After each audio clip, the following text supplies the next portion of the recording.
So, a failed Iranian asylum seeker who should have been removed from the UK years ago is due to be sentenced today for the brutal killing of an elderly woman who'd given him a home. The 34-year-old is due to be sentenced later today at Leeds Crown Court. With more details of this horrific case, our Home Security editor, Mark White, joins me now. This is a really shocking story, Mark. What happened? It's horrific.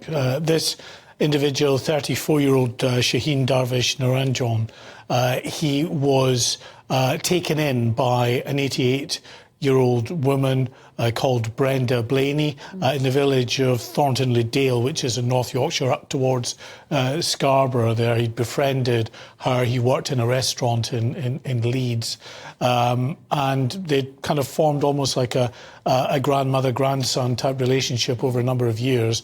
And she eventually invited him to her home, gave him a room, but he was paranoid schizophrenic, according to the medical evidence in court. And in January of last year, the 5th of January, he killed this old woman, he said, because of voices in his head telling him to do that.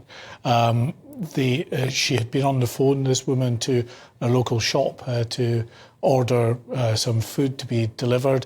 When the line went dead, the worried shopkeeper had called back a dozen times to try to make contact with her again. It's at that point, obviously, the police believed that she'd been killed. She was strangled, her head smashed against the kitchen wall. She was stabbed repeatedly in the chest, and her throat was cut. It's absolutely horrific. But as horrific as the crime is, what is really, really concerning about this case is the fact that this man was a failed asylum seeker. He'd come to the UK in 2005 as a 15-year-old to study. His permission to remain in the UK ran out in 2015. So he then went on, as so many people do, to claim asylum and try to stay in the country that way. But I'm told that all of his appeals were exhausted by 2017. Yet, despite the fact that all those appeals were exhausted, for 5 more years, Home Office officials did not remove this man from the UK. He should never have been here in the first place. And clearly he went on to kill this frail elderly woman who, by all accounts, was, a very lovely, kind-hearted individual that just wanted to do the right thing, yeah. What a tragic story. And actually, it just shows, I think, for me as well, how raising awareness of the problems of illegal immigrants, because nobody has won in that situation. He certainly hasn't won. She hasn't won. The system hasn't won. The prison service, which will now be paying for his incarceration, hasn't won. And that's why it's important, isn't it, that we stop these small boats?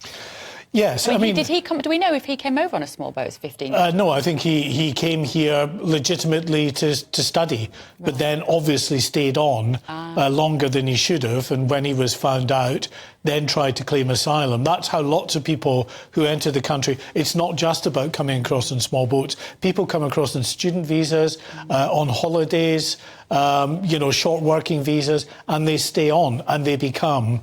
In essence, illegal immigrants that way. And of course, often then when they're found out, they will go on to claim asylum as a way of trying to game the system, of trying to stay in the country. That's what happened in the case of this particular Iranian man. And listen, lots of people born and bred in this country go on to commit criminal offences and to kill people.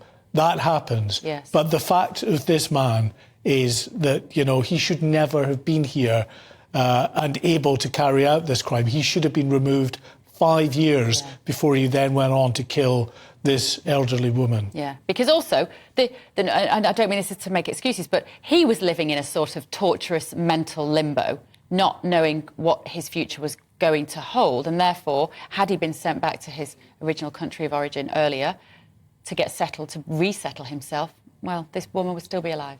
Yeah, I mean, there was medical evidence in court that pointed to, a life of problems in terms of his mental health. He had psychotic episodes. At one point, he was in the United States and was in an institution there for a while, dealing with his mental health issues. So clearly he had problems, and you can argue about his level of culpability in the actual crime. That's not the point. The scandal here is that, why on earth in this system that the government admits clearly is a broken asylum system, are people still 5 years after they've exhausted all avenues of appeal still here?